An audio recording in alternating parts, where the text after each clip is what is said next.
YCP అధినేత మాజీ ముఖ్యమంత్రి జగన్ కు బిగ్ షాక్ తగిలిందా అంటే అవునన్నమాట వినిపిస్తోంది. జగన్ పై కేసు నమోదుకి రెడీ అవుతున్నారు పోలీసులు. ఎన్నికల కోడ్ ఉల్లంఘన కింద కేసు నమోదు చేసే అవకాశం కనిపిస్తోంది. గుంటూరు పర్యటనకు అనుమతి నిరాకరించారు పోలీసులు. యార్డు ఆవరణలో ఎలాంటి రాజకీయ సమావేశాలు కార్యక్రమాలకు అనుమతి లేదంటున్నారు అధికారులు. అయినప్పటికీ యార్డులోకి నేరుగా వచ్చారు జగన్ వైసీపీ నాయకులు అంటే చర్చ జరుగుతోంది. జగన్ వచ్చే సమయంలో కూడా యార్డులో రాజకీయ సమావేశాలకు అనుమతి లేదంటూ మైక్లో ప్రచారం చేస్తున్నారు. ఈ నేపథ్యంలోనే ఇప్పుడు మాజీ ముఖ్యమంత్రి వైసీపీ అధినేత జగన్ మీద కేసు నమోదయ్యే అవకాశం ఉందంటూ కూడా చర్చ జరుగుతోంది. దానికి సంబంధించిన బిగ్ బ్రేకింగ్ న్యూస్ చూస్తున్నారు. వైసీపీ అధినేత జగన్ కు బిగ్ షాక్ తగలబోతోంది అంటూ ప్రచారం జరుగుతోంది. ఈ నేపథ్యంలో ఏం జరుగుతోంది, ఏం జరిగే అవకాశం ఉంది, ఏ సెక్షన్స్ కింద కేసు నమోదయ్యే అవకాశం కనిపిస్తుంది తెలుసుకునే ప్రయత్నం చేద్దాం. అంతకన్నా ముందు అక్కడ ఏం జరిగింది, వైసీపీ అధినేత జగన్ వెళ్ళినప్పుడు అక్కడ ఎటువంటి పరిణామాలు ఉన్నాయి, ఈ అంశానికి సంబంధించి జగన్ రియాక్షన్ ఏంటి ఒకసారి చూద్దాం. టమాటో కానీ పత్తి కానీ ఇలా ఏ పంట తీసుకున్నా కూడా రైతులకు గిట్టుబాటు ధరలు రాని పరిస్థితి. ఈ క్రాప్ వ్యవస్థ నిర్వీర్యమైపోయిన పరిస్థితి. ఈరోజు గ్రామాలలో రైతులను చేయబట్టుకొని నడిపించే ఈ ఆర్బీకే వ్యవస్థ ద్వారా గతంలో పంటలు కొనుగోలు జరిగేటివి. ప్రతి రైతు కూడా ఈ క్రాప్ కింద రిజిస్టర్ చేసుకున్న ప్రతి రైతుకు కూడా గిట్టుబాటు ధరలు వచ్చే విధంగా ఆర్బీకేలో ఈ మాదిరిగా పోస్టర్లు కనిపించేటివి.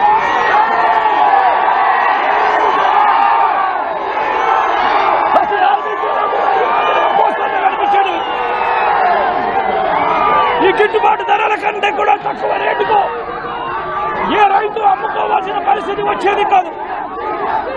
ఒకవేళ అమ్ముకోవాల్సిన పరిస్థితి ఏ రైతు మీద ఉంటే ఆ రైతు ఆర్బీకేకి వచ్చి రిజిస్టర్ చేసుకుని 1907కు ఫోన్ చేస్తే చాలు ఆ రైతులకు వెంటనే ప్రభుత్వం జోక్యం చేసుకుని పంటలు కొనుగోలు చేసే పరిస్థితి. ఆ రోజుల్లో ధాన్యం ప్రొక్యూర్మెంట్ కు 65,000 కోట్ల రూపాయలు ఖర్చు చేసి ధాన్యం కొనుగోలు రాష్ట్ర ప్రభుత్వం రైతులకు గిట్టుబాటు ధర ఇప్పించే కార్యక్రమం చేస్తే ఈ రోజు ధాన్యం కొనుగోలులో ఏ రైతుకు కూడా కనీస రాలేదు. ప్రతి రైతు కూడా 300 రూపాయలు తక్కువ రేటుకు ధాన్యం కొనుగోలు జరిగినది. రైతు అమ్ముకోవాల్సిన పరిస్థితి వచ్చింది. దళారేటు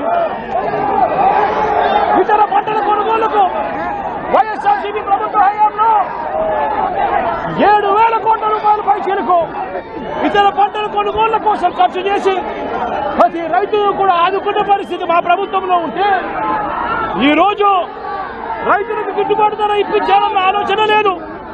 ఆర్బీకేల ద్వారా కొనుగోలు చేయాలి అన్న ఆలోచన లేదు. ఒక నంబర్ ఫోన్ కొడితే చాలు ప్రభుత్వం స్పందిస్తుందన్న నమ్మకం ఈరోజు రైతుల్లో కూడా కరువైపోయిన పరిస్థితులు ఈరోజు రాష్ట్రంలో కనిపిస్తా ఉన్న పరిస్థితులు. ఈరోజు ప్రతి వ్యవస్థ కూడా నిర్వీర్యమైపోయిన పరిస్థితి. ఆర్బీకేలు నిర్వీర్యమైపోయాయి.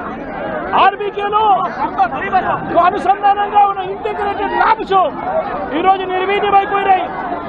గతంలో ఎవరైనా కల్తీ విత్తనాలు అమ్మాలనుకుంటే ప్రభుత్వం ఉంది అని చెప్పి భయపడే పరిస్థితి నుంచి ఈరోజు యథేచ్ఛగా ప్రభుత్వం దగ్గరుండి ఆర్బీకేల ద్వారా ఎరువులు సప్లై విత్తనాల సప్లై ఆపేసిన కార్యక్రమం జరుగుతూ ఉంది. ఎరువుల సప్లై, విత్తనాల సప్లై, పెస్టిసైడ్ సప్లై ఆర్బీకేల ద్వారా పూర్తిగా స్విచ్చిన పరిస్థితులలో ఈరోజు ఎరువులు కొనాలంటే రైతులు ప్రైవేట్ బ్రోకర్ల దగ్గర కొనాల్సి వస్తూ ఉంది. ప్రైవేట్ డీలర్ల దగ్గర కొంటే వాళ్ళు కనీసము 100 రూపాయల నుంచి 400 రూపాయల బ్లాక్లో అమ్ముతా ఉన్న పరిస్థితి ఎరువులకు సంబంధించి. ఈరోజు క్వాలిటీ కంట్రోల్ చేసే విషయంలో ప్రభుత్వం పూర్తిగా ఫెయిల్ అయిపోయిన పరిస్థితి కనిపిస్తూ ఉంది. నాణ్యమైనవి మాత్రమే అమ్మే పరిస్థితి గతంలో ఆర్బీకేల ద్వారా చేస్తే రాష్ట్ర ప్రభుత్వం ఈరోజు నాణ్యమైనవి ఏవి కూడా రైతులకు సప్లై కాకుండా ఉండే పరిస్థితి ఈరోజు రాష్ట్రంలో నెలకొని ఉంది. ఇప్పటికైనా రాష్ట్ర ప్రభుత్వం కళ్ళు తెరిచి రైతులకు పెట్టుబడి సహాయం కింద వాళ్ళు ఇస్తామని చెప్పిన పిఎం కిసాన్ ఖాతా 20,000 రూపాయలు ఏదైతే ఇస్తామని చెప్పారో అది కూడా రైతులను మోసం చేసిన పరిస్థితిలో ఈ రోజు రాష్ట్ర ప్రభుత్వం కనిపిస్తా ఉంది. రైతులకు ఈ రోజు 0 వడ్డీ రాని పరిస్థితి ఈ రోజు రైతాంగం మీద కనిపిస్తా ఉంది. ఈ రోజు ప్రతి విషయంలోనూ కూడా రైతులు ఈ ప్రభుత్వంలో నష్టపోయిన పరిస్థితుల మధ్య చంద్రబాబు నాయుడు గారు ఇప్పటికైనా కళ్ళు తెరవాలి, గుంటూరు మిర్చి యార్డుకు రావాలి, వచ్చి రైతుల కష్టాలు తెలుసుకొని రైతులకు కనీస గిట్టుబాటు ధర వచ్చే విధంగా రైతుల కోసం చంద్రబాబు నాయుడు గారు గట్టిగా నిలబడకపోతే తీవ్రమైన పరిణామాలు ఉంటాయి. రాబోయే రోజుల్లో రైతుల తరఫున చంద్రబాబు నాయుడు గారిని హెచ్చరిస్తా ఉన్నాం. ఈరోజు ఇక్కడ కూడా పరిస్థితి ఏమిటి అంటే ఒక ప్రతిపక్ష నాయకుడు ఇక్కడికి వస్తున్నాడు అనంటే, రైతులతో మాట్లాడే ప్రయత్నం చేస్తున్నాడు అనంటే కనీసం పోలీసుల భద్రత కూడా చంద్రబాబు నాయుడు గారు ఇవ్వని పరిస్థితి. ఇదే చంద్రబాబు నాయుడు గారికి చెప్తా ఉన్నా, ఎల్లకాలం ఈ ప్రభుత్వం ఉండదు. రేపొద్దున ప్రతిపక్షంలో మీరు కూర్చున్నప్పుడు ఇదే మాదిరిగా పోలీసు భద్రత మేము తీసేస్తే ఎలా ఉంటుందో ఒక్కసారి ఆలోచన చేసుకో చంద్రబాబు. రైట్ అది మరి ముఖ్యంగా ఎమ్మెల్సీ కోడ్ ఎన్నికల కోడ్ ఉల్లంఘన కింద కేసు నమోదు చేసే అవకాశం ఉందంటే చర్చ జరుగుతోంది. ఈ నేపథ్యంలోనే ఏం జరిగే అవకాశం ఉంది, ఈ అంశానికి సంబంధించి ఎటువంటి కేసు నమోదే అవకాశం కనిపిస్తోంది. మా ప్రతినిధి రామారావు అప్డేట్స్ అందించేందుకు సిద్ధంగా ఉన్నారు. రామారావు, మాజీ ముఖ్యమంత్రి జగన్ మీద ఏ సెక్షన్స్ కింద కేసు నమోదే అవకాశం ఉంది? ఖచ్చితంగా జగన్ మీద అయితే మాత్రం కేసు నమోదు చేసేందుకు పోలీసులు కూడా రెడీ అయ్యారు. ఎందుకంటే ప్రధానంగా చూసుకున్నట్లయితే గుంటూరు కృష్ణ గ్రాడ్యుయేట్ ఎమ్మెల్సీకి సంబంధించి నోటిఫికేషన్ వచ్చింది, ప్రచారం చేస్తున్నారు, ఎలక్షన్ కూడా అమల్లో ఉందని కూడా అధికారులు చెప్పడం జరిగింది. అయితే జగన్మోహన్ రెడ్డి గుంటూరు మిర్చి యార్డుకి వస్తున్న సమయంలోనే ఆయన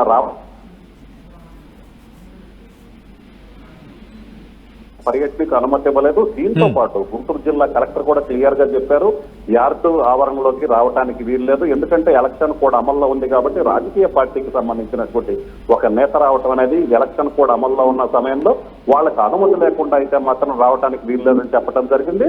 దీంతో పాటు ఉదయం నుంచి కూడా ఏదైతే మిర్చి యార్డులో క్లియర్ గా అధికారులు అనౌన్స్ చేస్తున్నారు క్లియర్ గా, ఎందుకంటే ఇక్కడ ఎటువంటి రాజకీయ పార్టీలకు సంబంధించినటువంటి నేతల సమావేశాలకు కానీ వీటికి అనుమతి లేదని కూడా క్లియర్ గా చెప్పడం జరిగింది. సో ఈ నేపథ్యంలోనే జగన్ అనుమతి లేకపోయినా కూడా తాను వస్తాను, అలాగనే తన నేతలు ఏదైతే వైసీపీ నేతలు క్లియర్ గా చెప్పారు, అనుమతి ఇచ్చినా ఇవ్వకపోయినా కూడా మేము వస్తామని చెప్పారు. అయితే యార్డు లోపలికి రాకుండా యార్డు బయట ఉండి రైతులతో మాట్లాడటం కానీ మీడియాతో కూడా మాట్లాడటం కానీ జరుగుతుంది అనుకున్నప్పటికీ కూడా ఆయన నేరుగా డైరెక్ట్ గా మిర్చి యార్డులోకి వెళ్ళడం జరిగింది. అక్కడికి వెళ్లారు, రైతులతో మాట్లాడారు, తర్వాత మళ్ళీ రావడం జరిగింది. ఆ వెళ్ళటం కూడా భారీ స్థాయిలో భారీ కెమెరా అనుచరులు వైసీపీకి సంబంధించినటువంటి నేతలు ఇలాగా భారీ స్థాయిలో యార్డు ఆవరణలోకి వెళ్ళటం జరిగింది. అలాగనే అక్కడ కొంత, ఎందుకంటే ఇప్పుడు ఫుల్ సీజన్, సో మిర్చికి సంబంధించి రాష్ట్రంలోని వివిధ ప్రాంతాల నుంచి రైతులు పండించినటువంటి మిర్చి ఇక్కడికి భారీ స్థాయిలో తీసుకొని వస్తారు. ట్రాన్సాక్షన్ జరుగుతున్న నేపథ్యంలో ఒకసారిగా 100 మంది జగన్ వెంట రావటం కావచ్చు, అక్కడ కొంత ఇబ్బందికరమైన వాతావరణం ఉంది. అలాగే జగన్ వచ్చిన సమయంలో కూడా మిర్చి యార్డు అధికారులు క్లియర్ గా చెప్పారు, రాజకీయ ఎటువంటి పర్మిషన్ లేదు, రాజకీయ పార్టీల నాయకులు ఎవరు ఈ విధంగా సమావేశాలు నిర్వహించడానికి వీల్లేదని చెబుతున్నప్పటికీ కూడా అక్కడ వాళ్ళు నేరుగా రావడం జరిగింది.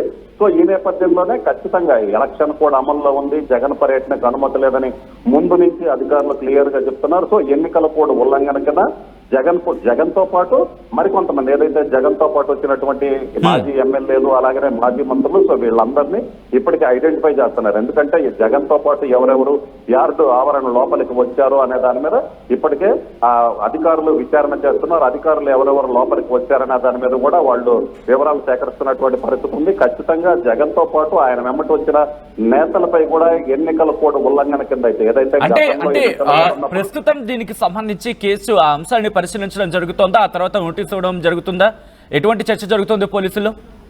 ఎస్, ఖచ్చితంగా దీనికి సంబంధించి, ఎందుకంటే ఎన్నికల కోడ్ అమల్లో ఉన్న నేపథ్యంలో జిల్లా కలెక్టర్ నిన్న క్లియర్ గా చెప్పింది అనుమతి లేదని, అలాగనే ఆమె డైరెక్షన్స్ కూడా ఇచ్చింది, యార్డు ఆవరణలోకి రావడానికి వీలు లేదు అని కూడా ఆ యార్డు సంబంధించినటువంటి అధికారులకి క్లియర్ ఇన్స్ట్రక్షన్ ఇచ్చింది. అలాగనే యార్డు సెక్రటరీ కూడా క్లియర్ గా చెప్పడం జరిగింది, యార్డు ఆవరణలోకి రాజకీయ పార్టీల నాయకులు రాకూడదు అని వాళ్ళు క్లియర్ గా మెన్షన్ చేశారు. అలాగనే జగన్ వచ్చినప్పుడు కావచ్చు, జగన్ రావడానికంటే ముందు కావచ్చు, క్లియర్ గా మైకుల ద్వారా మెన్షన్ చేయడం జరిగింది. ఎవరూ లోపలికి రాకూడదు. ఎందుకంటే జగన్ కంటే ముందు వైసీపీ నేతలు మిర్చి ఆవరణలోకి వచ్చారో ఆ సమయంలో కూడా వాళ్ళు మెన్షన్ చేసినటువంటి పరిస్థితి ఉంది. సో ఈ నేపథ్యంలోనే వాంటెడ్లీ ఎలక్షన్ కూడా అమల్లో ఉంది.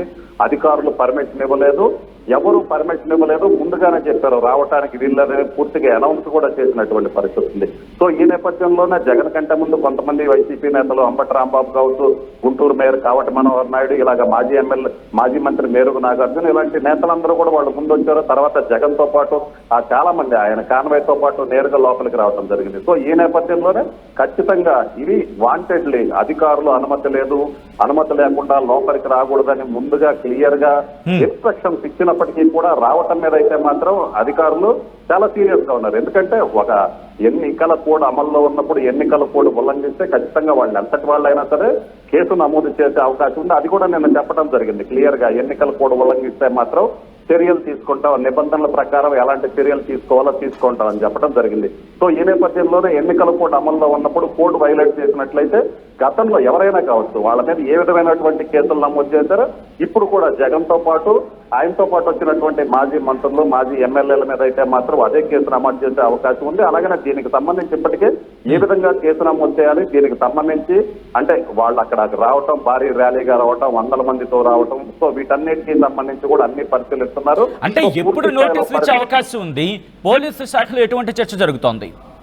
సో ఖచ్చితంగా ఎందుకంటే ఎన్నికల కోడ్ అమల్లో ఉన్న నేపథ్యంలో ఎన్నికల అధికారి ఇన్స్ట్రక్షన్స్ కోసం, ఎందుకంటే ఇక్కడ జరిగిన వాటన్నిటినీ కూడా పూర్తిగా చెప్పడం జరిగింది. సో ఎన్నికల అధికారి ఇన్స్ట్రక్షన్స్ మేరకు పోలీసులు కేసు నమోదు చేసే అవకాశం అయితే క్లియర్ కనిపిస్తుంది. అయితే పూర్తిగా పైనుంచి ఇన్స్ట్రక్షన్స్ వచ్చిన తర్వాత, ఎందుకంటే ఇక్కడ జరిగినటువంటి సిచ్యుయేషన్ ఏంటి, ఇక్కడ గ్రౌండ్ లెవెల్లో ఏం జరిగింది, అధికారులు పర్మిషన్ ఇచ్చారా లేదా, అక్కడ యార్డ్ అధికారులు ఏం చెప్తున్నారు, సో వీటన్నిటినీ కూడా క్షుణ్ణంగా అధికారులకు చెప్పడం జరిగింది. సో ఇక్కడ జరిగినటువంటి సిచ్యుయేషన్ మొత్తం ఉన్నతాధికారుల దృష్టికి తీసుకెళ్లడం జరిగింది.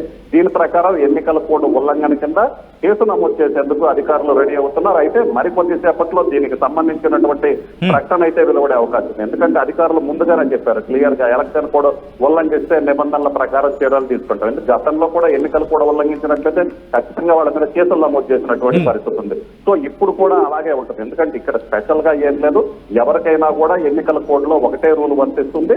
సో క్లియర్ గా ఎలక్షన్ కోడ్ ఉల్లంఘించి అధికారులు అనుమతి ఇవ్వనప్పటికీ కూడా వచ్చారు కాబట్టి ఖచ్చితంగా అయితే మాత్రం కేసు నమోదు చేస్తామని చెప్తున్నారు. అయితే పూర్తి స్థాయిలో పై అధికారులకు ఇప్పటికే సమాచారం ఇవ్వడం జరిగింది. పై నుంచి ఉన్నతాధికారుల ఆదేశాల మేరకు జగన్ తో పాటు ఇంకెవరెవరి మీద కేసు నమోదు చేసే అవకాశం ఉందనేది పరిశీలిస్తున్నారు. ఖచ్చితంగా జగన్ తో పాటు యార్డ్ ఆవరణలోకి ప్రత్యేకించి చూసుకున్నట్లయితే యార్డ్ ఆవరణలోకి పర్మిషన్ లేదని వాళ్ళు ఉదయం నుంచి మెన్షన్ చేస్తున్నారు. మైకుల్లో ప్రచారం చేశారు. ఎవరికి రాజకీయ నాయకుల సమావేశాలకు కావచ్చు, వేటికైనా కానీ పరామర్శలకు కానీ యార్డ్ ఆవరణ లోపలికైతే మాత్రం పర్మిషన్ లేదని క్లియర్ గా చెప్పారు, మెన్షన్ చేయడం జరిగింది. అధికారులు కావచ్చు, జిల్లా కలెక్టర్ కావచ్చు, అందరూ కూడా చెప్పినటువంటి పరిస్థితి ఉంది. సో ఈ నేపథ్యంలో ఖచ్చితంగా ఎలక్షన్ కోడ్ అమల్లో ఉంది కాబట్టి ఎలక్షన్ కోడ్ వైలేషన్ కింద కేసు అయితే మాత్రం నమోదు చేసే అవకాశం ఉంది. దీనికి సంబంధించి ఇంకా ఉన్నతాధికారుల నుంచి ఇక్కడ జరిగినటువంటి సిచ్యుయేషన్ చెప్పారు కాబట్టి సో వాళ్ళ దగ్గర నుంచి వచ్చినటువంటి ఇన్ఫర్మేషన్ ప్రకారం అయితే మాత్రం మరికొద్ది సేపట్లో అయితే మాత్రం కేసు నమోదు చేసే అవకాశం అయితే ఉంది. దానికి సంబంధించి ఫర్దర్ గా నోటీసులు కూడా ఇచ్చే అవకాశం ఉంది. రైట్ రామారావు, ఒక్కసారి మీరు లైన్లో ఉండండి. వైసీపీ అధినేత మాజీ ముఖ్యమంత్రి జగన్ కు బిగ్ షాక్ తగలబోతోందా? ప్రస్తుతం ఈ అంశానికి సంబంధించి జోరుగా చర్చ జరుగుతోంది. జగన్ పై కేసు నమోదుకి పోలీసులు రెడీ అవుతున్నట్టుగా తెలుస్తోంది. ఎన్నికల కోడ్ ఉల్లంఘన కింద కేసు నమోదు చేసే అవకాశం ఉందంటూ చర్చ జోరందుకుంది. గుంటూరు పర్యటనకు అనుమతి నిరాకరించారు పోలీసులు. యార్డు ఆవరణలో ఇలాంటి రాజకీయ సమావేశాలకు సంబంధించి కావచ్చు, కార్యక్రమాలకు సంబంధించి కావచ్చు అనుమతి లేదంటూ అధికారులు చెప్పుకొచ్చారు. అయినప్పటికీ యార్డులోకి నేరుగా వచ్చారు జగన్ వైసీపీ నాయకులు. జగన్ వచ్చే సమయంలో కూడా యార్డులో రాజకీయ సమావేశాలకు అనుమతి లేదంటూ మైకులో ప్రచారం జరుగుతున్నప్పటికీ కూడా ఆయన మీడియా ముఖంగా మాట్లాడడం, దాంతోపాటు ఈ అంశానికి సంబంధించి ప్రస్తుతం ఇక్కడ ఈ అంశం మీద పోలీసులు పరిగణలోకి తీసుకోవడం జరుగుతోంది. ఎలక్షన్ కోడ్ ఉల్లంఘనకు సంబంధించి కేసు నమోదు అంశానికి సంబంధించి కూడా పరిశీలిస్తున్నట్టుగా తెలుస్తోంది. ఈ నేపథ్యంలోని నిన్న ఇటు వంశీతో ములాఖాత్ తర్వాత మాజీ ముఖ్యమంత్రి జగన్ సంచలన వ్యాఖ్యలు చేశారు. నిన్నటి నుంచి ఆయన చేసిన వ్యాఖ్యలు కావచ్చు, పరిణామాలు కావచ్చు, చాలా శరవేగంగా ఇటు ఆంధ్రప్రదేశ్లో రాజకీయ వేడిని మరింత రాజేస్తున్నాయి. రోజు రోజుకి ఆ సెగలు వేడెక్కుతున్నాయి. ఈ నేపథ్యంలో ఇక్కడ ఏం జరుగుతోంది? ఇక్కడ మాజీ ముఖ్యమంత్రి చేసిన వ్యాఖ్యలు, నిన్న పోలీసులను ఉద్దేశించి ఆయన చేసిన వ్యాఖ్యలు ప్రస్తుతం పెను దుమారాన్ని రేపుతున్నాయి. ఈ నేపథ్యంలో నిన్న ఏమన్నారో ఒకసారి చూద్దాం. నేను ఇవాళ ఒకటే చెప్తా ఉన్నా, ప్రతి పోలీసు వ్యక్తికి కూడా చెప్తా ఉన్నా, మీ టోపీ మీద ఉన్న 3 సింహాలకు కనిపించే ఆ సింహాలకు సెల్యూట్ కొట్టడం మొదలుపెట్టండి. తెలుగుదేశం పార్టీ నాయకులకు సెల్యూట్ కొట్టడం మొదలుపెట్టి, వీళ్ళు చెప్పినట్టుగా చేయడం మొదలుపెట్టి, అన్యాయాలు చేయడం మొదలు పెడితే మాత్రం ఎల్లకాలం తెలుగుదేశం పార్టీ ప్రభుత్వమే ఉండదు అని చెప్పి ఇవాళ ప్రతి అధికారికి కూడా నేను తెలియజేస్తా ఉన్నా. రేపొద్దున మళ్ళీ మా అధికారం వస్తుంది. వచ్చినప్పుడు అన్యాయం చేసిన వీళ్ళందరినీ, వీళ్ళ అధికారులందరినీ, అన్యాయం చేసిన ఈ నాయకులందరినీ కూడా బట్టలు కూడా తీసి నిలబెడతామని చెప్పి కూడా ఈ సందర్భంగా తెలియజేస్తా ఉన్నాను. ఎవడిని వదిలిపెట్టేది ఉండదు. ఇదే వంశీని అరెస్ట్ చేసేటప్పుడు సిఐ అన్నాడట, నేను 1.5 సంవత్సరంలో రిటైర్ అయిపోతాను అని చెప్పి. రిటైర్ అయిపోయినా కూడా, సప్త సముద్రాల అవతల ఉన్నా కూడా మొత్తం అందరినీ కూడా పిలిపిస్తామని చెప్పి కూడా ఈ సందర్భంగా చెప్తా ఉన్నా. చట్టం ముందు నిలబడేట్టుగా చేస్తాం, బట్టలు ఊడదీస్తాం, న్యాయం జరిగేట్టుగా చేస్తాం అని ప్రతి ఒక్కరికి కూడా తెలియజేస్తా ఉన్నాం.